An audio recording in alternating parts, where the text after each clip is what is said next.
నమస్తే wolf TV ప్రేక్షకులందరికీ సంక్రాంతి శుభాకాంక్షలు.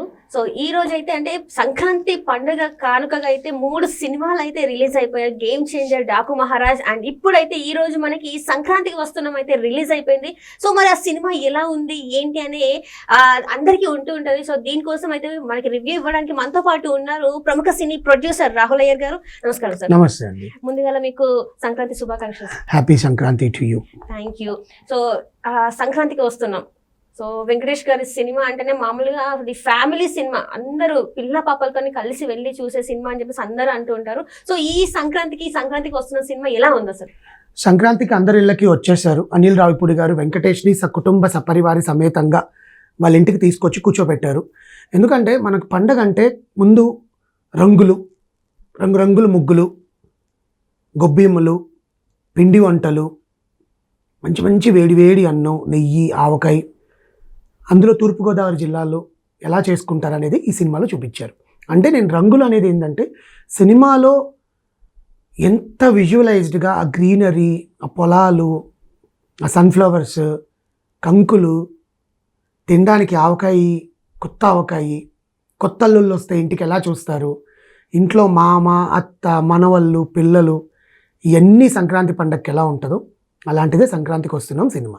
కానీ ఒక పెద్ద హీరోని పెట్టి ఆల్రెడీ 2 బ్లాక్ బస్టర్ హిట్లు ఇచ్చిన ఆ హీరోతో మళ్ళీ 3వ సినిమా జనాలకి చాలా పెద్ద అంచనాలు ఉంటాయి. ఆయన్ని ఎట్లా చూపిస్తారు, because is a family hero.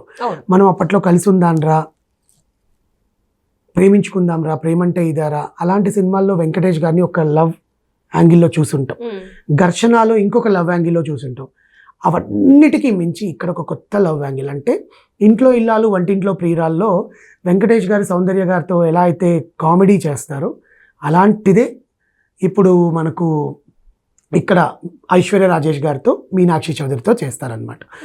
So ఇక్కడ ఏంటంటే ఆల్రెడీ మనకు ప్రమోషన్స్లో, టీజర్లో, ట్రైలర్లలో, వీళ్ళు ఇచ్చే ఇంటర్వ్యూలలో చెప్పేసింది ఏంటంటే ఆమె భార్య, ఈమె ప్రియురాలు, ఎక్స్ గర్ల్ ఫ్రెండ్ అని మన ట్రైలర్లోనే చూసుంటాం.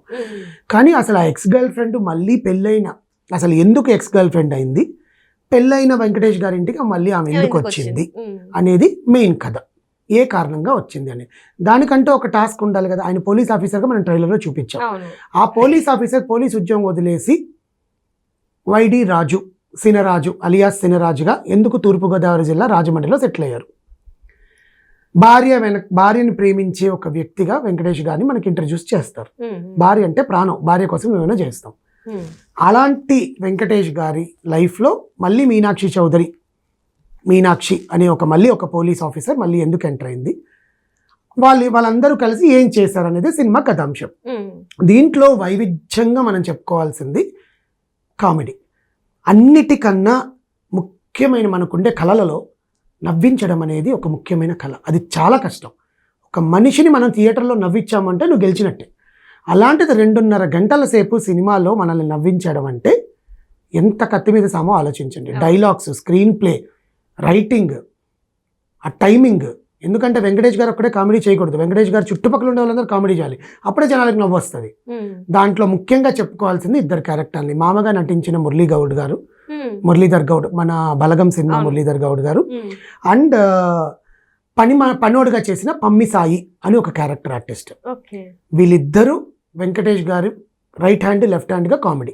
ఇంకా మన ఆర్టిస్టులు మనకు తెలిసిందే, వివి గణేష్ గారు తమిళ యాక్టర్, నరేష్ గారు, శ్రీనివాస్ రెడ్డి, అండ్ ఒక మరాఠీ యాక్టర్ని తీసుకొచ్చి పెట్టారు, ఉపేంద్ర లెమేయ అని. ఆయన మరాఠీలో చాలా బాగా చేశారు, చాలా మంచి ఆర్టిస్ట్. ఆయన యానిమల్ సినిమాలో కూడా ఉన్నారు. యాక్చువల్గా ఆయనను తీసుకొచ్చి ఆయన చేత కామెడీ పండించడము, సాయి కుమార్ గారి చేత కూడా కామెడీ పండించడం. ఎందుకంటే సాయి కుమార్ గారిని మనం కామెడీ రోల్లో చాలా తక్కువ చూసుంటాం. ఆయన ఎప్పుడు చాలా సీరియస్ పోలీస్ ఆఫీసర్ గానో, పొలిటీషియన్ గానో, తండ్రి గానో ఇలా చూసుంటాం. అలాంటి సాయి కుమార్, నేను ఇవన్నీ క్యారెక్టర్ పేర్లు ఎందుకు చెప్తున్నానంటే ప్రతి ఒక్క క్యారెక్టర్ చేత కామెడీ పండించాడు. ఇంతమంది కామెడీ చేస్తే ఎక్కడో ఒక దగ్గర ఒక కామెడీ టైమింగ్ మిస్ అవుతుంది. అబ్బా వీడేంది ఇంత వియర్డ్గా చేస్తున్నాడు కామెడీ అని. కానీ ప్రతి ఒక్క క్యారెక్టర్ కామెడీ పండింది, ఇంక్లూడింగ్ ఫీమేల్ ఆర్టిస్ట్ రజిత గారు చేసింది. అండ్ 2 అల్లుళ్ళు, 2 కోటలు అంటారనమాట, మురళీధర్ గౌడ్, ఈయన 3వ అల్లుడు. వీళ్ళు చేసిన కామెడీ కూడా మనకి పండింది. ఇవన్నీ పక్కన పెడితే వెంకటేష్ గారి కొడుకు బుల్లిరాజు, వాడి క్యారెక్టర్ అందరికీ సర్ప్రైజింగ్గా అనిపిస్తుంది.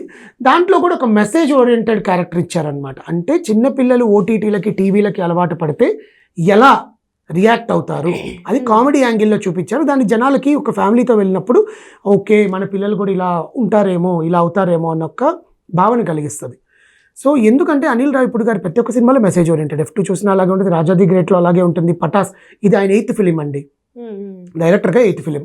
పటాస్తో స్టార్ట్ అయింది, తర్వాత supreme, Raja the great, F2, F3, Bhagavanth kesari, ప్రతిరోజు సాయిధరం తేజ్తో సుప్రీం అండి తీసింది.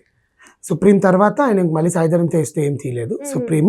సుప్రీం తర్వాత F2, F3, భగవత్ కేసరి, మన Raja the great and Sarileru Neekevvaru, next ఇది ఆయన 8th ఫిలిం డైరెక్టర్గా. ఇది దానికి ముందు ఆయన రైటర్గా స్క్రీన్ ప్లేగా మన పండగ చేసుకో, మసాలా, దరువు ఇలాంటి సినిమాలకు ఆయన చేశాడు. ఎందుకంటే వాళ్ళ మామయ్య పిఏ అరుణ్ ప్రసాద్ గారు ఆ సినిమాలకి కో డైరెక్టర్.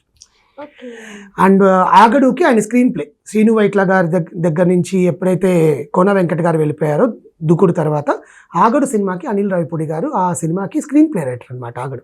సో ఇలాంటి డైరెక్టర్కి తెలుసు జనాలు ఎట్లా ఆకట్టుకోవాలి అనేది. సో నేను ఎందుకు స్టోరీ చెప్పట్లేదు అంటే స్టోరీ థియేటర్లో చూడాలి, ఎందుకంటే పండగకి వచ్చినప్పుడు ఫ్యామిలీ అందరూ కలిసి స్టోరీ థియేటర్లో చూడాలి. కాబట్టి ప్రధాన అంశం ఏంటి, భార్యకి గర్ల్ ఫ్రెండ్ కలిసి వీళ్ళందరూ కలిసి ఒక మిషన్ మీద ఒక దగ్గరికి వెళ్తారు. ఆ మిషన్ ఏంటి అనేది థియేటర్లో చూస్తే తెలిసిపోతుంది. అది గెలిచాడా లేదా. ఇందులో వెంకటేష్ గారి నటన మనం ఎప్పుడు చెప్పుకునేదే, నేను అంతకుముందు చెప్పాను ఇప్పుడు చెప్తున్నాను. ఫ్యామిలీ ఆడియన్స్కి ఆయనకి ఏవైతే కావాలో అతి ఎక్కువ కాకుండా, అతి అనేది ఉంటుంది. కామెడీ మనం శృతి మించిందంటే అది వల్గర్ అవుతుంది, వల్గారిటీ అనేది లేదు ఇందులో. ముఖ్యంగా నిండుదనం, పచ్చటి పొలాల మధ్యలో ఒక ఇంట్లో జరిగేది. తర్వాత వాళ్ళని తీసుకున్న లొకేషన్స్ కూడా విజువలైజింగ్గా సమీర్ రెడ్డి గారు సినిమాటోగ్రఫీ, ఎడిటర్ తమ్మిరాజ్ గారు. ఎందుకంటే అనిల్ రావిపూడి గారి సినిమాలకి most of the editors Thammiraj గారే ఉంటారు. ఆయన అన్నిటికన్నా ముఖ్యంగా మ్యూజిక్ బీమ్స్ అదరగొట్టేశాడు. బీజిఎం ఎక్కడ మనకు బోరు కొట్టించదు. ముఖ్యంగా సంక్రాంతి పాట యాటిట్యూడ్ పొంగల్ అనే పాట కనులు విందుగా రంగురంగుల ముగ్గులు, హరిదాసులు, ఆ రంగోలీల మధ్యలో వీళ్ళంతా ట్రెడిషనల్గా డ్యాన్స్ చేయడము, ఆ మ్యూజిక్ థియేటర్లో చాలా బాగుంటుంది.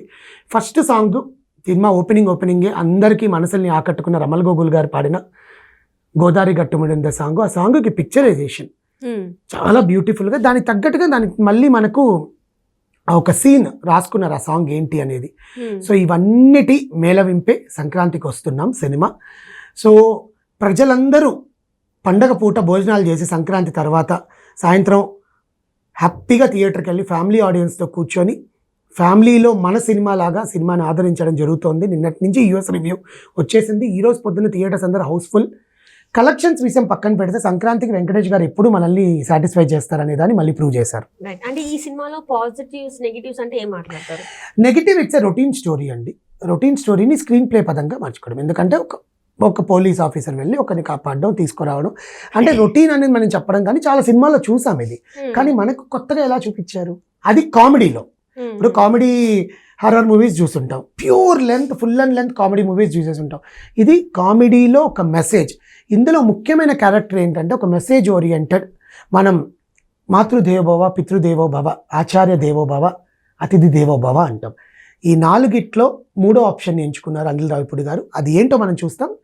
దానికి యాక్ట్ చేసిన సర్వధమన్ బెనర్జీ అంటే కృష్ణ, హిందీ కృష్ణుడు అంటే ఆయనే. ఆయన నటించిన ఆయన క్యారెక్టర్ ఏంటి, ఆయన క్యారెక్టర్కి వెంకటేష్ గారికి ప్రజలకు ఇచ్చే మెసేజ్ ఏంటి. ఎందుకంటే ఈ మధ్య పెద్ద హీరోలు మెసేజ్ ఇస్తే జనాలు తెలుసుకుంటున్నారు కాబట్టి. సో అలాంటి మెసేజ్ పదంగా సాగింది. బట్ స్క్రీన్ ప్లే మెయిన్ ఆధారం అండి. స్క్రీన్ ప్లే లేకపోతే ఏ స్టోరీ అయినా మనకు తెలియదు, సోల్ ఉండదు. ఈ సినిమాకి సోల్ అనేది ఆ స్క్రీన్ ప్లే. ఆ స్క్రీన్ ప్లే కామెడీ టైమింగ్తో వెంకటేష్ గారు మనల్ని అలరించారు. ఓవరాల్గా ఈ సినిమాకి అంటే సంక్రాంతికి వస్తున్నాంకి ఎన్ని స్టార్స్ ఇస్తారు? 5 స్టార్స్. నేను 4 ఇస్తానండి. మిగతా 1 డిపెండ్స్ అపాన్ ద స్టోరీ. అంటే ఆయన తెరకెక్కించిన విధానానికి, యాక్టింగ్కి 4 ఇస్తాను. రిమైనింగ్ మనకు కొన్ని అటు ఇటు పొరపాట్లు ఉంటాయి, దానికి 1 తీసేస్తాను. Right. Thank you so much. Thank you.